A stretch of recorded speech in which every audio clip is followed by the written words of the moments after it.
Welcome to Black Renaissance, everyone. I'm your host, Kristen Ayers. Remember, you can always pitch us show ideas and see archives of these and other segments on facebook.com/Black Renaissance KBCW TV. We have a great show for you today. We're speaking with the multi-talented spoken word artist and motivational speaker, Brionni Blue. We'll also check out Tanya Holland's new soul food cookbook. She's the executive chef and owner at Oakland's Brown Sugar Kitchen. And we'll hear from Wesley Watkins, the founder of the Jazz and Democracy Project, which fuses music and civic engagement.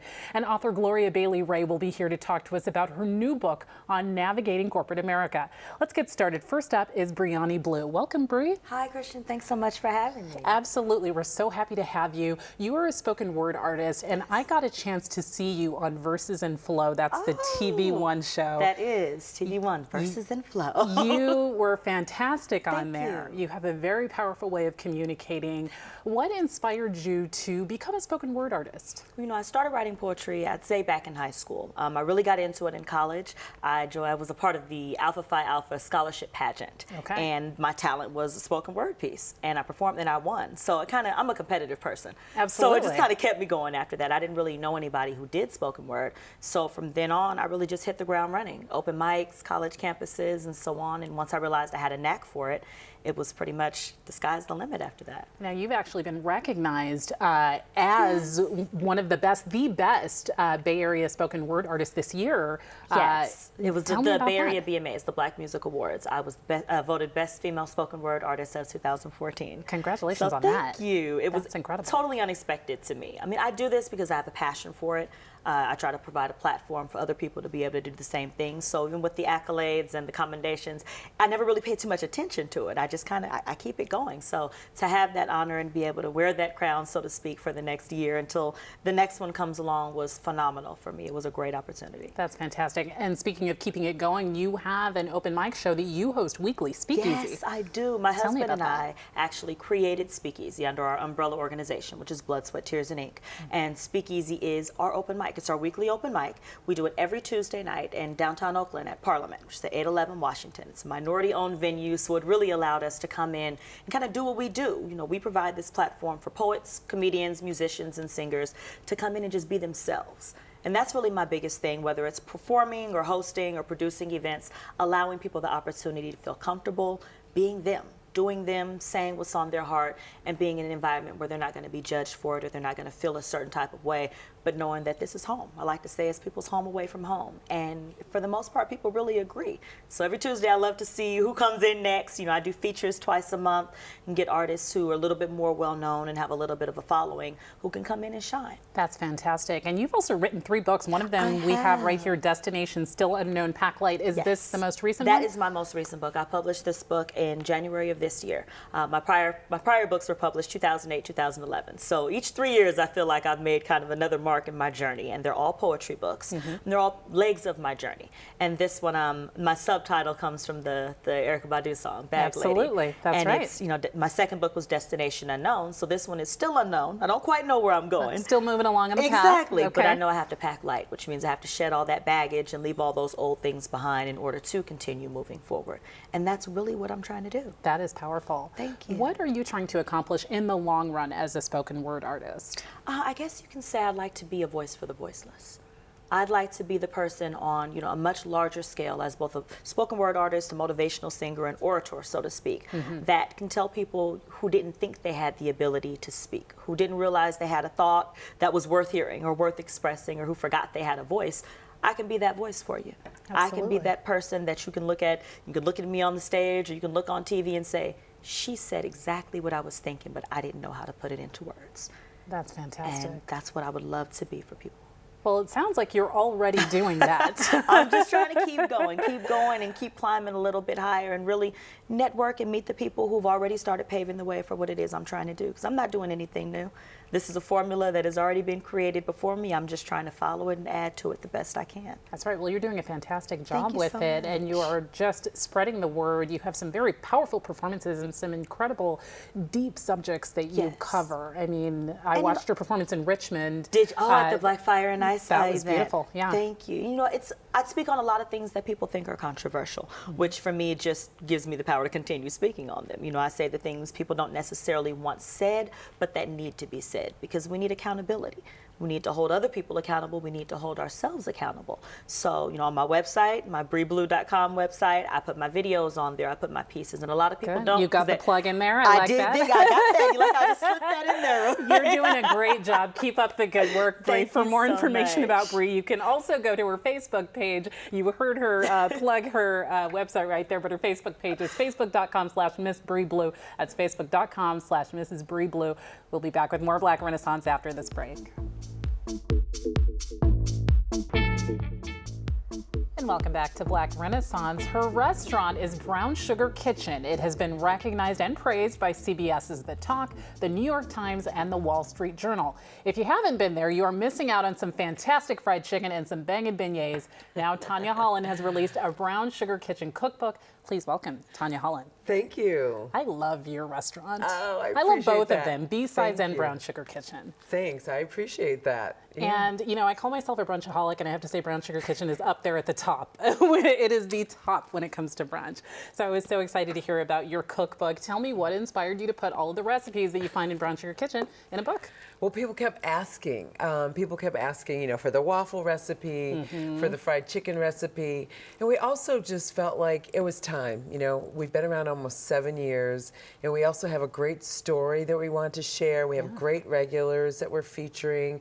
And yeah, it just came together very organically, just like the restaurant. That's fantastic. Yeah. It's a beautiful book, and it's a Thank you. beautiful restaurant with great recipes. Thank you. We were talking about picking some of your favorite recipes in here. You said that's not totally possible. No, you know, it's like picking your favorite child. I mean, I love them all. You know, I have a sweet tooth, so some of the baked goods, which one of my bakers helped develop, of course, I like. They're a little bit more detailed for, you know, the home cook, but yeah, we just had fun putting them all together and sharing them. People were like, "Are you sure you want to share them?" But you know, I always say that everybody's hands are different. Yes. You know, you're not going to have the same waffle maker that we have, and they're all going to turn out a There's little no differently. chance. They're There's just no a chance that my guide. chicken Yes. is going to turn out like yours. It's just not going to happen. No, that one That's okay. I think you'll come close on. Really? Yeah, Okay. yeah. I don't know. You don't know my cooking. It's not okay. But I'm excited about this book. So tell me about, you know, we have the holidays coming up, Yes. and you always want to bring like the dish to some of these holiday parties. So what would you recommend in here? What are some great holiday recipes? Well, we that you've have a got? chapter on just sides. I mean, that's one of my favorites, and that's one of the features of both restaurants is to have really good side dishes, and most of them are vegetarian, so that vegetarians can select something that works for them. So we have smoked yams. My favorite. Love yeah, those. that one. I mean, that's classic for Thanksgiving, I think. We also have some yam wedges in there, which are a little bit simpler to prepare, and some roasted green beans. Those are two of my favorites for Thanksgiving. Okay, we'll have Yeah. to check those out in here. Yeah. You have a lot coming up. I mean, you were just busy. You're running around all over the place, but you have a great program coming up on TV1, don't you? No, TV1. I did My Mama Throws Down a couple years ago. Tell us. Okay, Yeah, you've worked on TV1 with I My Mama have, Throws yes, Down. Okay. and yeah, that was fun. Ralph Harris was the host, and we had a lot of fun. There was a lot of laughs. Always fun. And I've been doing some guest appearances on The Talk, as you said, and the Today Show, and I love doing that. It's just fun to get out and reach more people, and also do some publicity for Oakland, where I have my 2 restaurants, and I live, and I just love that town, and it's great to get out there and show some positive things that are happening in Oakland. So what's coming next for Brown Sugar Kitchen and B-Sides? you mentioned there may be an expansion happening with B-Sides? Yeah, well, we have a space next door at B-Side. We've been doing private events. We've been having actually some performances that are not spoken word, but more like storytelling there. And that's been really fun for us to kind of get people in there and perhaps building a bar. And then, there's another cookbook we're thinking about down the road. Right. So yeah, just always looking forward, trying to keep busy and seeing what's around the corner. You definitely always keep busy. I mean, I was just looking at just like the magnitude of the things that you've been doing. I always say that Facebook makes it, and the media makes it look like I'm busier than I am. You put some stuff But out you've worked there. with Food Network and, Yeah, no, I keep, I love this industry because there's so many things to do. So I've done some food styling traveling, written a couple cookbooks, done the food TV, and it just keeps it really interesting for me. And the restaurants, of course. And so what do you see happening next? Well, I'd love to do another Brown Sugar Kitchen, or 2 or 3 or 4. I would love that as well. In other locations, do a larger one so Yeah. that people can come in and don't have to wait all the time. I'm really flattered that people wait for the food. It's worth but it. it'd be really fun if we could. We had plenty of seats, and we can get larger parties in there and things like that. But yeah, we're really proud of this book. Michael Chabon, who's a Pulitzer Prize-winning author, wrote a beautiful foreword, and it was just printed in the New York Review of Books. Great. Like one of the first times since 1965 that they've printed something from a cookbook. Incredible. Yeah, so that's a big deal, and all the features on the regulars are getting a lot of great response, and so we're proud of this little book. Congratulations on this Thank little you. book I and know. your little restaurant Right. with the big taste. Yeah. You've really done a lot just to bring West Oakland together with that beautiful space that has really just become kind of a community gathering place and a place to be for foodies. I'll tell you that. I mean, Yeah, it's and great. destination. I mean, people are coming from places beyond, which is Absolutely. really exciting for us to know that we're reaching that many people. You sure are. Yeah. Keep it up. Thank Keep it you. up. Thank and you. I can't wait to read this and try my hand. I have no illusions that it's going to be anywhere near as You're good as gonna be yours, but I'll give it a shot. For more Thanks. information on Brown Sugar Kitchen and Tanya Holland, you can go to tanyaholland.com. That's tanyaholland.com. We'll be back with more Black Renaissance.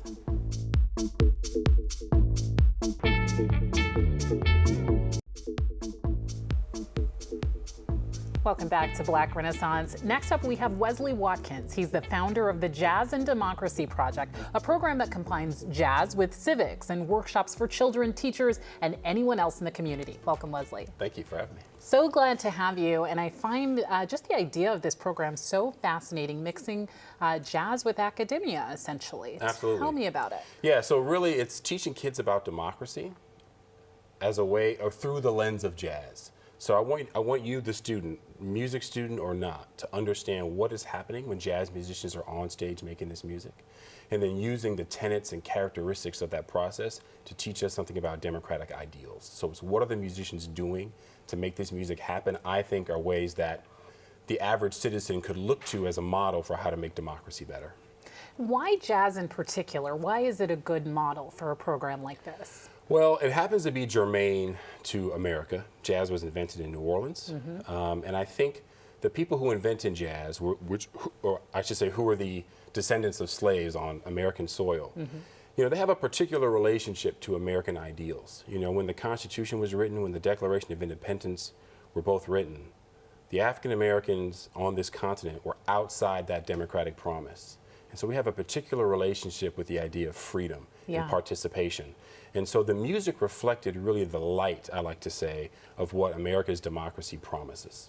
That's really an incredible way to think of it. And I came across that quote by Michelle Obama saying that jazz is democracy, essentially. Yeah, there's no better example of democracy than a jazz ensemble. I mean, I think that's true. There are other forms of improvised music, certainly around the world. There's more, in fact, improvised music than there is music where you're playing what someone else wrote, which is the European classical tradition. But the American classical tradition, which some of us call jazz, is about individual freedom within a collective process. And to me, that mirrors what our Constitution is trying to achieve, where we have the Bill of Rights, and every citizen we are to protect these individual freedoms. Yet, how do we determine what's best for the group? How do those individual freedoms balance with what we need to do as a society? And that push and pull is what determines the quality of our democracy, just like negotiating agendas on stage determines what the song's going to sound like tonight. So how does this exactly play out in the classroom? It's not a music theory workshop, and it's not a U.S. history course. So how does it happen? Well, I always like to say, on a really good day, you wouldn't be able to tell if this was a music class or a U.S. history class. Really? Yeah. It's I want both, Yeah, essentially? it's music integrated. So I'm again using jazz as a lens to think about democratic ideals. So I bring in live musicians. One of my favorite things to do is pay local musicians to come in and play for the kids. Oh, that's got to be a blast. I use a lot of video, audio, videos about democracy, as well as live jazz performances, obviously jazz recordings.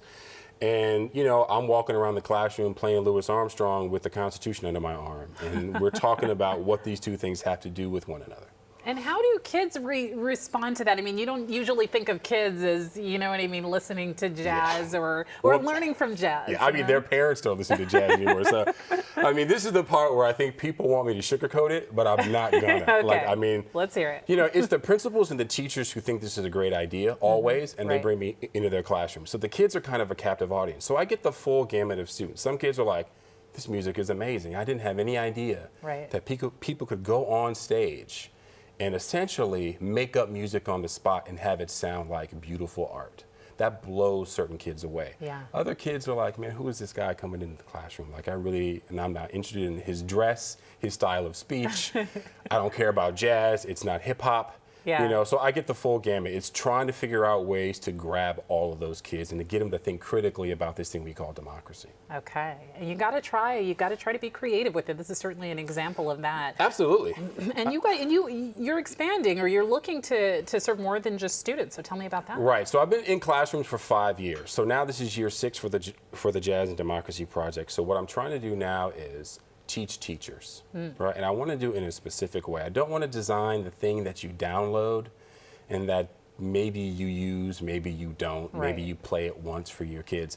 I actually want to provide teachers the raw materials that I use when I'm teaching kids, and then, as jazz musicians do, share space and time and negotiate and work through this thing together. So the PD will essentially be me giving you some examples and some structure, but a whole lot of freedom, and let's figure out how you can teach your kids the best way possible, because how I teach my students should not necessarily be how you teach your students.